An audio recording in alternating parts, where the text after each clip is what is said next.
Hey my sweet pen friends, welcome back to my channel. If you're new here, my name is Devin. I want to warn you up front that today's video is going to be very conversational, so go ahead and grab a cup of coffee, a cup of hot tea, whatever you prefer, and let's have a chat about the stationery community. This video is in response and inspired by Anna's video, who is Girl in Quill over here on YouTube. I will have her original video linked off in the description box below. I highly recommend you watch it. It just sparks a lot of great conversation that I think needs to happen, and we're going to cover some of those points today. I did take a few notes, so I'll be glancing down at my notebook periodically. But essentially, the video that Anna posted was her feelings around the stationery community, and for me, it was a very timely video to come across because I've been feeling similarly, and to hear Anna vocalize these topics just made me feel like represented in a way. And I just want to say up front that this space is a safe, non-judgmental space to have the conversation. So if you feel differently from the things that I'm about to share, I'm open to hearing it. Let's just keep it constructive and in a way that's going to help propel the community forward. Let's continue to foster positivity and encouragement. If you're unfamiliar with Anna's channel, she does a lot of stationery related videos. She talks a lot about journaling, and in particular, what drew me to her videos initially were her stationery minimalism videos. I thought that was a very unfamiliar concept when I first came across it. I feel like that's a concept that is sort of swept under the rug within the stationery community. I have talked a little bit about it on my channel before. I did share my stationery I'm breaking up with video, and I do want to turn it into a series, so if you haven't seen that video, I will link it in the cards and in the description box below. But it's just this concept of keeping the things that you will use and not hoarding things. I really do see that there is a hoard-like tendency when it comes to the stationery community, and it's certainly not my place to pass judgment on others who have more than me. And if that's what brings them joy, then who am I to say that they need to size down? But for me in particular, I found that I was getting consumed by the feeling that I needed more to be a part of the community. And even in this last week, I was telling my husband, I don't know what I want to film these days. And I think part of it is because I'm not shopping for new things, and stationery hauls seem to be a video idea or concept that's very popular here on YouTube. People like to watch hauls. I like to watch hauls. It is fun to watch people unbox things and try out new products. I certainly won't dismiss that fact, but I am just right now in a place where I don't necessarily want or need more. And I feel that way across the board. I've shared this on my channel before. I'm a huge fan of Marie Kondo and the concept of keeping things that spark joy. It's a journey that I'm currently on, and I am certainly not anywhere near my desired destination. But with that in mind, I just don't want to revert back to my old ways. I'm not sure if any of you have stuck around this long with me, but for those of you who have, I want you to shout out in the comments below. I used to have a beauty YouTube channel, and I would talk about makeup and all things beauty related, as well as fashion, I think, at one point.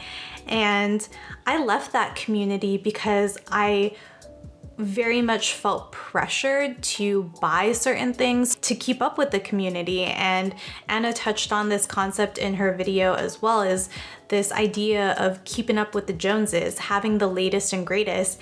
And I felt like when I entered the stationery community, I was still very susceptible to that. I'm almost certain that it can come up in anything, and it is not necessarily genre specific. It could be just me. It could just be me that, is susceptible to hoard-like tendencies.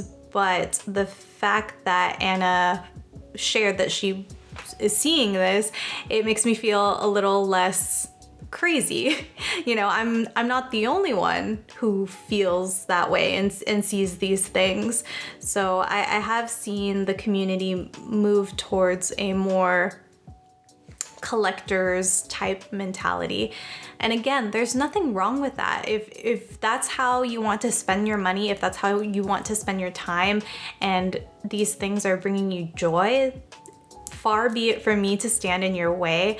I just think it starts to become a concern if you're feeling the pressure to do it because you see someone else do it and you think in order to be a part of the community or to be a great journaler or planner or insert appropriate vernacular here, that you need to get certain things. And I am nowhere near perfect. I still find myself, you know, giving into the pressure, or maybe I have pressured you guys, and I never, ever, ever, ever want to make you feel like you need certain things to enjoy your stationery journey. That's not why I'm here. I make videos to connect with you guys, to connect with others who enjoy pen and paper, who understand that there is something magical that happens when the ink flows onto the page. And my only goal is to make friends, of course, on YouTube, but also to inspire. And if I can inspire someone to pick up a pen and notebook and start writing, then that makes me incredibly happy. But if I ever make someone feel like they need this certain pen and certain ink and certain journal to like have a good journaling experience or planning experience or stationery enthusiast experience, then I don't want to have anything to do with it. Something else that Anna touched on in her video was social media, and the premise that being on social media is sort of like a popularity contest, and I could not agree more. For me, social media has always been a double-edged sword. It's been a way for me to connect with people, but it's also brought a lot of anxiousness and frustration and has discouraged me at times. That's kind of why it's hard for me to be online at certain times, and I actually have to schedule in when I'm replying to comments, replying to messages, posting on Instagram, posting on YouTube. I dedicate very specific times to that just because I need to set boundaries within my own personal life. And that's not to say that I don't consider you like part of my life. It's just for my mental health and so that I can continue to be the best possible pen friend that I can be when, you know, I am online. And I do want to address that some of my YouTube videos are titled in a certain way. More recently, I posted a 3 fountain pen inks you need to try video, aka my top 3 favorite fountain pen inks. And that video is titled in a very specific way, a very strategic way, so that I can turn up in more search results.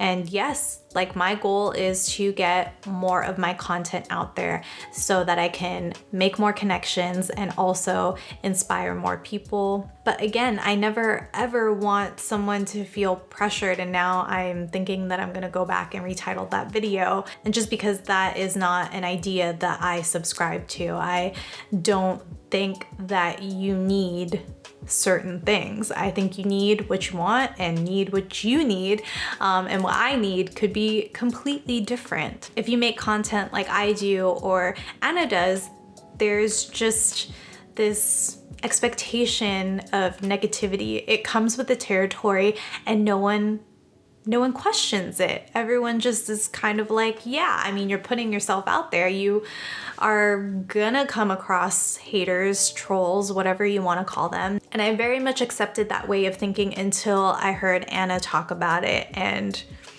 I've thought to myself, yeah, why is that? Why is it just so widely accepted that there are gonna be hateful, negative comments. And I'm not talking about constructive feedback. I, again, am open to that. And I really appreciate it because it helps me reflect on my videos or my content and how I can make it better and provide more value to you all. I've been extremely fortunate to be able to connect with so many of you and to create a lot of great friendships out of this channel. Recently, I shared with my husband a not so nice comment that I received. And his response to that was, you made it on YouTube. Like, you got your first hate comment. And we both had a good laugh about it, but it kind of boggles my mind now, like that's a marker of where my channel started and to where it is now. Like, that is a milestone. And at the end of the day, it was just a lighthearted, fun way to, you know, make light of a not so great situation. But I was in a funk for 2 days.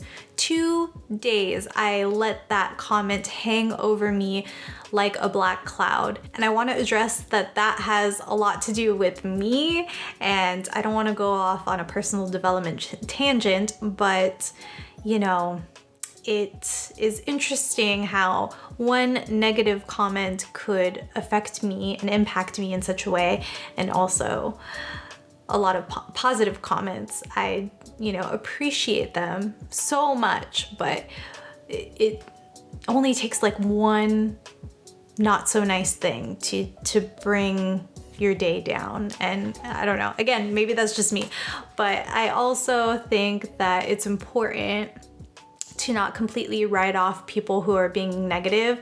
I know that anyone who hops online, whether it be to share content or to participate in conversations in the comments, you're susceptible to coming across people who are not the nicest. I think it's important to show these people compassion because there's obviously something that's going on in their lives that is making them speak so hurtfully.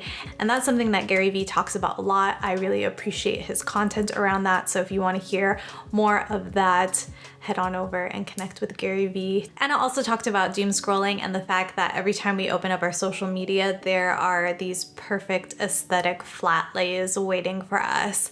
And I think this is a moment for me to kind of check myself because I like making these aesthetic flat lays, or at least I like to think that they're aesthetic. I really enjoy taking the time to lay out a nice spread and, you know, take the different shots and then, you know, edit them so that I can post them on Instagram to share. And to Anna's point, it can be really discouraging and to feel like we need to meet this certain level of perfection. And sometimes I feel that way. Sometimes I feel that way when I'm the one posting, that it needs to look a certain way or I can't post it. And a lot of times that prevents me from posting that day. I try to batch my content, emphasis on try, and if that particular post doesn't look quite right, like if it doesn't come up to these certain expectations, then I will just not post. And that seems silly because if I want to post something, if you want to post something, you should be able to post it without feeling the need for someone else to like it. You should post it and share it because you like it.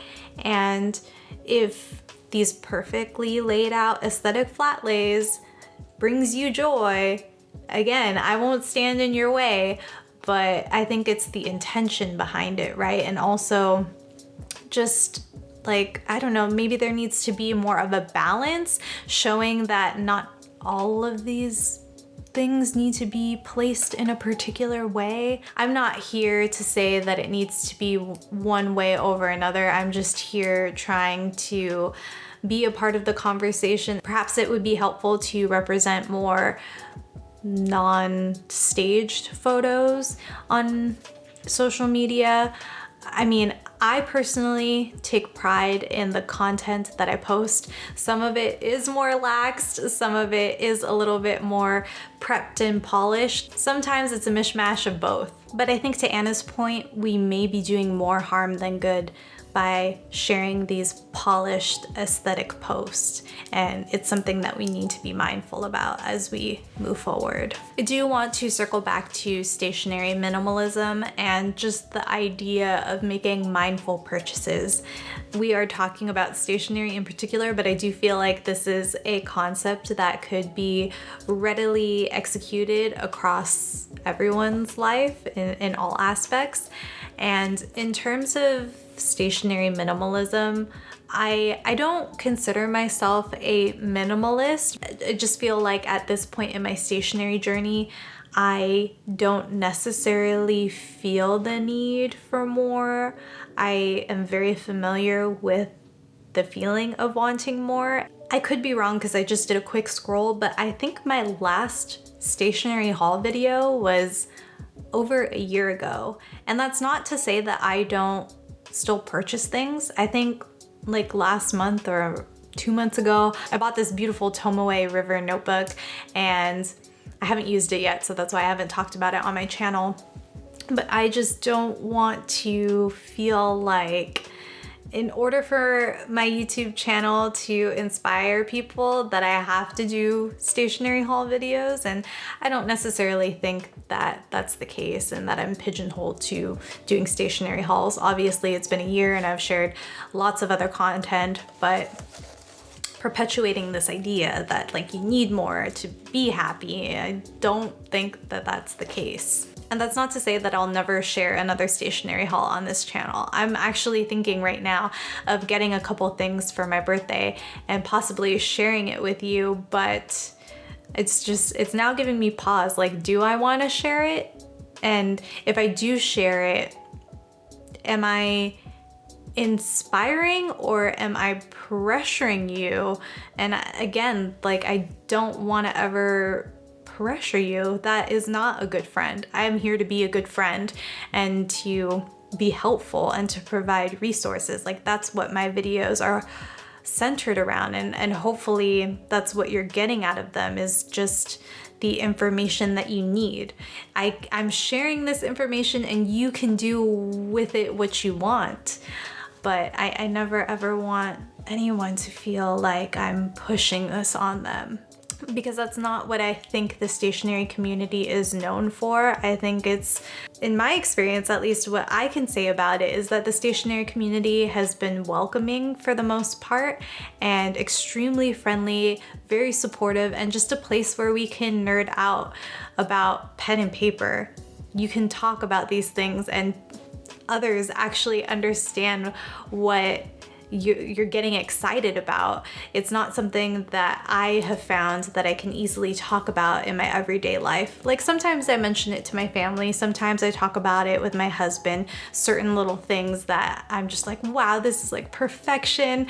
But to be able to share it with you, someone who understands the world, right, that we're, you know, so excitedly conversating in, it's a different experience. And I think that that's kind of the wholeness that we want to preserve in the stationery community. I feel like I rambled on enough about this today, but I would love to continue the conversation in the comment section below. So feel free to let me know how you're feeling about all of this.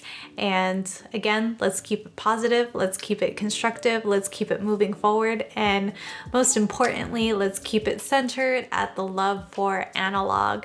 If you enjoyed this video, please give it a thumbs up and feel free to share it with a pen friend who you think might also enjoy it. Again, don't forget to check out Anna's video. I'll have it linked off in the description box below. I do my best to upload here every Wednesday at 8 a.m. PST, so please take care until then. Feel free to enjoy these two videos linked here on the screen. Thank you so much for watching, and I'll catch you in the next one. Bye.